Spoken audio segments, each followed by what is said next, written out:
Égua Podcast no ar. Sabe, passei despercebido. Mas como foi que tu criou Ornella Negócio? Na verdade, a gente tem... eu sou agricultor, né? Sim. Eu sou a terceira geração de agricultores da família. Meus avós eram agricultores de São Paulo. Meu pai, agricultor, veio para cá, para o Pará, trouxe a gente. E eu continuei como agricultor, né? Então, o que acontece? À medida que você aumenta um pouquinho a tua necessidade de compras, a gente começou a enxergar que a diferença entre o que eu podia comprar na fábrica, pelo que eu podia... Então, a gente montou a loja, a Ornella Agronegócio, para poder conseguir comprar insumos um pouco mais barato, né, para a fazenda, para que a fazenda ficasse mais competitiva. Porque, né, o produto que a gente vende, nunca tu sabes o preço, né, que tu vai vender. Um ano dá um preço lá em cima, outro ano dá lá embaixo. Então, você tem que otimizar mais o teu custo, né? Criar uma relação de custo-benefício melhor. Criou-se a loja em função de uns financiamentos que tinham no banco e a gente começou a entrar nessa licitação para venda e também para uso para fazenda.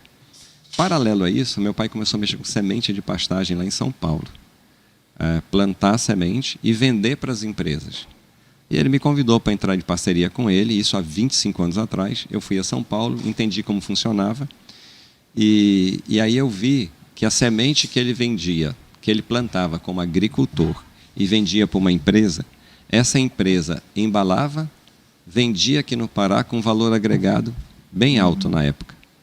Aí eu falei, poxa, por que a gente não faz a nossa própria empresa? E aí as principais empresas de ramo de semente à época, e hoje ainda são empresas que têm um sobrenome da família, entendeu? Como marca, que é Gasparim, Quintana, Facholi, Matsuda. Todos são conhecidos do meu pai, eram contemporâneos do meu pai, e usam o sobrenome da família. Aí meu pai falou, a gente vai criar uma marca, e que nome vai ter? Eu falei, olha, se eles orgulham do sobrenome deles, do nome deles, a gente vai ter também essa satisfação. Bora colocar a Ornella, bora. E aí entrou como Sementes Ornella. Como a Sementes Ornella começou a ter um pouco de visibilidade, a gente associou o sobrenome Ornella também à loja, Ornella Agronegócio, para poder dar fazer esse link, entendeu? Então, surgiu a loja pela necessidade de fornecer ao banco e para a fazenda. E a semente, porque meu pai já era produtor, eu entrei com ele na produção, e eu falei, por que não criar uma empresa? E aí eu formatei toda a empresa, né? Fiz layout de embalagem, preparei tudo, formatei tudo e tal, e a gente começou com a venda também de varejo. Isso demorou quanto tempo para começar a vender de fato? 1 ano, porque a gente já produzia. Meu pai já produzia, no outro ano eu entrei de sócio, a gente começou a produzir. Daí, para transformar a empresa, bastou 1 ano mais ou menos. E a gente entrou. E aí entrar no mercado, que tem 525 empresas registradas, fora as que não são registradas. Empresas que têm um poder econômico lá em cima.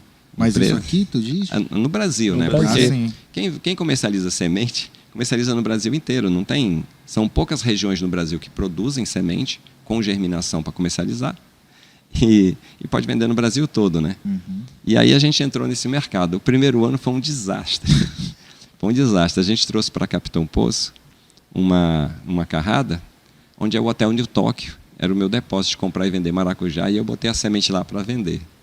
Ela voltou praticamente toda para São Paulo. Porque quem ia comprar a semente do Cid que vendia maracujá, e quem és tu, né? No meio desse ramo. E aí eu falei, pô, tem alguma coisa errada. E aí fica aqui uma dica para quem está montando um negócio e que vai expandir para o resto do estado ou para outros estados, como é o nosso caso. É o seguinte, quando eu comecei, Bruno, a gente dizia muito pessoal, olha, essa semente é produzida pelo meu pai, é produzida por mim, tem a nossa garantia pessoal e não sei o quê. Aí os meus amigos, fazendeiros, que legal, e não compravam comigo. Porque existe uma vontade de comprar da empresa de fora. Embora a empresa é no interior de São Paulo. Entendeu? Mas existia essa necessidade. Então, eu passei 2 anos dando cabeçada e eu não entendia isso.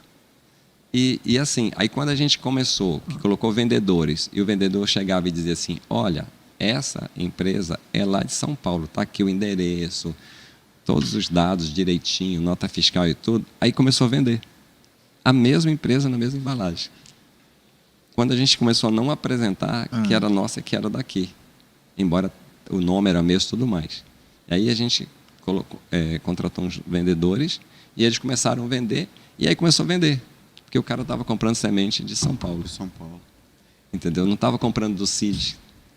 Tem um amigo nosso, fazendeiro aqui da cidade, muito meu amigo e tudo. Um dia ele parou de comprar semente minha. E eu perguntei para ele, mas por que tu paraste de comprar semente? Ele falou, não, porque eu também vou vender. E se eu vender bastante de outra marca, eu cresço. Se eu comprar e vender da tua marca, quem cresce é você. Nossa. Ele é muito meu amigo, é um grande empresário, um cara bacana. Mas soltou isso daí, sabe? Mente fechada. Não se trata, não. Assim, não cabe um julgamento, mas o que acontece é assim, eu demorei muito tempo para entender que, assim, quem escolhe comprar o teu produto, escolhe comprar o teu produto. Tá certo? Tu não pode ficar magoado com um amigo, com um conhecido, com um parente que não compra o teu produto. Ele não se identificou contigo, com a tua marca. Entende? Ele não identificou. Então, assim, não é pessoal. Porque a gente continua com a amizade, continua se encontrando, continua tal longo. Amigos, negócios da parte. É um erro. E ele me falou essa frase, e eu disse para ele, eu confundo amizade com negócios. Eu ainda confundo amizade com negócios. Mas assim, eu entendi que não tinha a ver com amizade. Tinha a ver que ele não se identifica com a marca. Que não é pessoal, é a marca. Que nem tipo... Mas não tem muito a ver, mas tipo da minha página. Tem muita gente que eu conheço, que é meu amigo, meu colega e tal, que não segue o meu trampo. Não vê, né? E aí você vai ver, ele segue de um outro que tu nem... Exatamente. Entendeu? Isso, segue um fotógrafo aí, né? Isso não é muito... Não é pessoal. A gente tem que entender que isso não é pessoal, entendeste? O importante é que tu saibas que ele não está sendo teu cliente ou não está te seguindo ou alguma coisa assim por não ter se identificado, mas que não é pessoal. Cara, às vezes eu não sigo gente porque eu esqueço mesmo. Às vezes. Tem muita gente gente do convívio que não compra com a gente, por exemplo, e que fica falando mal, mas porque ele foi mal atendido, ou porque o teu produto foi ruim, ou o atendimento não correspondeu, alguma falha assim. Isso daí é ruim. Mas quando tu vê que o cara chega com ele e não está tudo certinho, muitos me dizem, rapaz, eu não compro semente, por exemplo, contigo, eu não sei nem porquê. Entendeu? Eu falei, não, bacana, sem problema. No começo, você leva para o lado pessoal, depois você vai evoluindo, e eu vejo pessoas que eu nem converso direitinho, que me ligam e fazem compras, eu digo, poxa, mas com tanta gente, né? Próximo o cara está comprando comigo. Então, a gente vai tendo os seus, né, Bruno? A gente vai tendo os seus, entendeu? Tem aquela galera que é fã aqui de vocês, tem outros que são amigos de vocês, mas não seguem o trabalho de vocês, mas não é pessoal. Seria pessoal se ela ficasse falando mal, se ela ficasse criticando e tudo. É porque é a personalidade, é o que eles falam assim, indivíduo, né? É a individualidade. Então a pessoa...